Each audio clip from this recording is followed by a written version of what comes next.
ಇನ್ನು ನವ ವಿವಾಹಿತೆ ಗಾನವಿ ಆತ್ಮಹತ್ಯೆ ಕೇಸ್ಗೆ ಮತ್ತೊಂದು ಟ್ವಿಸ್ಟ್ ಸಿಗ್ತಾ ಇದೆ.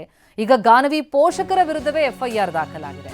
ಗಾನವಿ ಪತಿ ಕೂಡ ಆತ್ಮಹತ್ಯೆ ಮಾಡಿಕೊಂಡ್ರು, ಪತಿ ಸೂರಜ್. ಅವರ ಆತ್ಮಹತ್ಯೆಗೆ ಸಂಬಂಧಪಟ್ಟಂತೆ ಎಫ್ಐಆರ್ ದಾಖಲಾಗಿರೋದು. ಗಾನವಿ ತಾಯಿ ರುಕ್ಮಿಣಿ, ರಾಧಾ, ಬಾಬುಗೌಡ, ಕಾರ್ತಿಕ್, ಮಹದೇವ್, ಗಗನ್, ಶಶಿಕುಮಾರ್, ಅಭಿಲಾಷ್ ಮತ್ತು ಅಭಿಷೇಕ್ ವಿರುದ್ಧ ಕೇಸ್ ದಾಖಲಿಸಿಕೊಂಡಿದ್ದಾರೆ ಪೊಲೀಸರು. ವಿದ್ಯಾರಣ್ಯಪುರ ಪೊಲೀಸ್ ಠಾಣೆಯಲ್ಲಿ ಎಫ್ಐಆರ್ ಆಗಿದೆ. ಸೂರಜ್ ಅತ್ತಿಗೆ ಕೊಟ್ಟಂತಹ ದೂರಿನ ಮೇರೆಗೆ ಈ ಪ್ರಕರಣವನ್ನು ದಾಖಲಿಸಿಕೊಂಡಿದ್ದಾರೆ. ಸೂರಜ್ ಸಾವಿಗೆ ಗಾನವಿ ಪೋಷಕರೇ ನೇರ ಕಾರಣ. ಮಾನಹಾನಿಕರ ಆರೋಪಗಳಿಂದಾಗಿ ಆತ ಮನನೊಂದು ಆತ್ಮಹತ್ಯೆ ಮಾಡಿಕೊಂಡಿದ್ದಾನೆ. ಸೂರಜ್ ತಾಯಿ ಮೇಲೆ ವರದಕ್ಷಿಣೆ ಕಿರುಕುಳದ ಆರೋಪ ಕೂಡ ಕೇಳಿಬಂತು. ಹಾಗಾಗಿ ತಾಯಿ ಮಗ ಇಬ್ಬರೂ ಕೂಡ ಆತ್ಮಹತ್ಯೆಗೆ ಪ್ರಯತ್ನಿಸ್ತಾರೆ. ಮಗ ಆತ್ಮಹತ್ಯೆಗೆ ಶರಣಾಗಿದ್ದು ಈಗ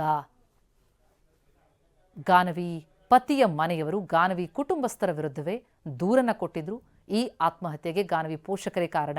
ಅವರು ಮಾನಹಾನಿಕರ ಹೇಳಿಕೆಗಳನ್ನು ಕೊಟ್ಟಿದ್ರಿಂದಲೇ ಆತ ಮನನೊಂದು ಆತ್ಮಹತ್ಯೆಗೆ ಮುಂದಾಗಿದ್ದು ಅಂತ ದೂರನ್ನು ಕೊಟ್ಟಿದ್ರು. ಆ ದೂರಿನ ಹಿನ್ನೆಲೆಯಲ್ಲಿ ಈಗ ಗಾನವಿ ಪೋಷಕರ ವಿರುದ್ಧ ಪ್ರಕರಣ ದಾಖಲಾಗಿದೆ. ಅದರ ಜೊತೆಗೆ ಮತ್ತೊಂದು ಆರೋಪವನ್ನು ಮಾಡಿದ್ರು. ಆತ್ಮಹತ್ಯೆ ಮಾಡಿಕೊಂಡಂತಹ ಗಾನವಿಗೆ ಲವ್ ಇತ್ತು, ಹರ್ಷ ಎಂಬಾತನನ್ನ ಆಕೆ ಪ್ರೀತಿಸ್ತಾ ಇದ್ಲು ಅಂತಲೂ ಕೂಡ ಆರೋಪಿಸಿದ್ದಾರೆ ಸೂರಜ್ ಪೋಷಕರು. ಶ್ರೀಲಂಕಾದಲ್ಲಿ ಹನಿಮೂನ್ಗೆ ಹೋಗಿದ್ದಾಗ ಇದು ಬೆಳಕಿಗೆ ಬಂತು. ನಾನು ಹರ್ಷ ಎಂಬಾತನನ್ನ ಪ್ರೀತಿಸ್ತಾ ಇದ್ದೀನಿ, ಅವನನ್ನೇ ಮದುವೆಯಾಗ್ತೀನಿ ಅಂತ ಗಾನವಿ ಹೇಳಿದ್ಲಂತೆ. ಅದೇ ವಿಚಾರಕ್ಕೆ ಸಂಬಂಧಪಟ್ಟಂತೆ ಹನಿಮೂನ್ ಅರ್ಧಕ್ಕೆ ಮೊಟಕಾಯಿತು.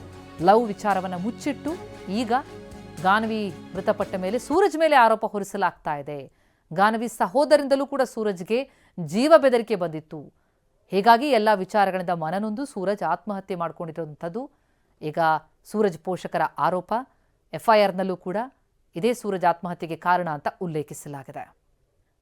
ಘಟನೆ ಕುರಿತಂತೆ ಡೀಟೇಲ್ಸ್ ಪಡೆಯೋಣ. ನಮ್ಮ ಪ್ರತಿನಿಧಿ ಪ್ರಜ್ವಲ್ ಈಗ ಸಂಪರ್ಕದಲ್ಲಿದ್ದಾರೆ. ಪ್ರಜ್ವಲ್, ಈ ಗಾನವಿ ಸೂರಜ್ ಆತ್ಮಹತ್ಯೆ ಪ್ರಕರಣಕ್ಕೆ ಸಂಬಂಧಪಟ್ಟಂತೆ ಹೊಸ ಹೊಸ ವಿಚಾರಗಳು ಬೆಳಕಿಗೆ ಬರ್ತಾ ಇದೆ. ಈಗ ಗಾನವಿ ಪೋಷಕರಿಗೆ ಈಗ ಸಂಕಷ್ಟನ ಎಫ್ಐಆರ್ ಅಲ್ಲಿ ಏನಿದೆ? ಪ್ರತಿಮಾ, ಇದು ಒಂಥರ ದುರಂತ ಕತೆ ಅಂತ ಹೇಳ್ಬೋದು. ಯಾಕಂತಂದ್ರೆ ಇವರು ಈ ಹಿಂದೆ ಗಾನವಿಯವರು ಮೃತರಾಗ್ತಾರೆ, ಮನೆಯಲ್ಲಿ ಆತ್ಮಹತ್ಯೆಗೆ ಯತ್ನಿಸ್ತಾರೆ, ಆಸ್ಪತ್ರೆಯಲ್ಲಿ ನಂತರದಲ್ಲಿ ಮೃತರಾಗ್ತಾರೆ. ಅದಾದ್ಮೇಲೆ ಈ ವಿಚಾರವನ್ನ ಅವ್ರ ಕುಟುಂಬಸ್ಥರು ಆಕೆಯ ಪತಿ ಆಗಿರುವಂತ ಸೂರಜ್ ಮತ್ತೆ ಅವರ ತಾಯಿ ಜಯಂತಿ ಮೇಲೆ ಸಾಕಷ್ಟು ಆರೋಪಗಳನ್ನ ಮಾಡ್ತಾರೆ.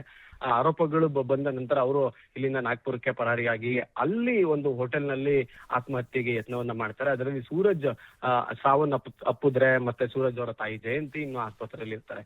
ಈ ಘಟನೆ ನಡೆದ ನಂತರವಾಗಿ ಇಷ್ಟೆಲ್ಲದಕ್ಕೂ ಕಾರಣಕರ್ತರಾಗಿರುವಂತದ್ದು ಇವರು ಅಂದ್ರೆ ಗಾನವಿ ಅವರ ಕುಟುಂಬಸ್ಥರು ಅಂತ ಹೇಳಿ ಸೂರಜ್ ಅವರ ಕುಟುಂಬದಿಂದ ಈಗ ಒಂದು ದೂರನ್ನ ವಿದ್ಯಾರಣ್ಯಪುರ ಪೊಲೀಸ್ ಠಾಣೆ ದಾಖಲೆ ಮಾಡ್ತಾರೆ. ಅವರು ಒಂದು ಡೆತ್ ನೋಟ್ ಅನ್ನು ಸಹಿತ ಜಯಂತಿಯವರು ಬರೆದಿಟ್ಟಿದ್ರು. ಆದ್ರೆ ಜಯಂತಿಯವರು ಅದೃಷ್ಟವಶಾತ್ ಅವರು ಪ್ರಾಣಾಪಾಯದಿಂದ ಪಾರಾಗಿ ಈಗ ಆಸ್ಪತ್ರೆಯಲ್ಲಿ ಚಿಕಿತ್ಸೆಯನ್ನು ಪಡ್ಕೊಳ್ತಿದ್ದಾರೆ. ಅವರ ಅಂದ್ರೆ ಗಾನವಿ ಅವರ ತಾಯಿ ಆಗಿರುವಂತಹ ರುಕ್ಮಿಣಿ ಆಗಿರ್ಬೋದು, ಅವರ ಕುಟುಂಬದವರ ಆಗಿರುವಂತಹ ಅಭಿಷೇಕ್, ಅಖಿಲೇಶ್ ಮತ್ತೆ ರಾಧಾ, ಮಹದೇವ್, ಬಾಬು, ಕಾರ್ತಿಕ್ ಅಂತ ಹೇಳಿ ಒಂದು ಸುಮಾರು 9 ಜನರ ವಿರುದ್ಧವಾಗಿ ಅವರು ಆರೋಪವನ್ನ ಮಾಡಿದ್ದಾರೆ. ಆ ಆರೋಪದ ಸಂಬಂಧವಾಗಿ ಈಗ ವಿದ್ಯಾರಣ್ಯಪುರ ಪೊಲೀಸ್ ಠಾಣೆಯಲ್ಲಿ ಎಫ್ಐಆರ್ ಅನ್ನು ಸಹಿತ ದಾಖಲೆ ಮಾಡಲಾಗಿದೆ. ಅಂದ್ರೆ ಆತ್ಮಹತ್ಯೆಗೆ ಪ್ರಚೋದನೆ ಅನ್ನೋ ನಿಟ್ಟಿನಲ್ಲಿ ಕೇಸನ್ನ ದಾಖಲೆ ಮಾಡ್ಕೊಂಡಿದ್ದಾರೆ. ಈಗ ತನಿಖೆ ಬಳಿಕವಷ್ಟೇ ಇದರ ಒಂದು ಸಂಪೂರ್ಣ ಸತ್ಯ ಗೊತ್ತಾಗುತ್ತೆ.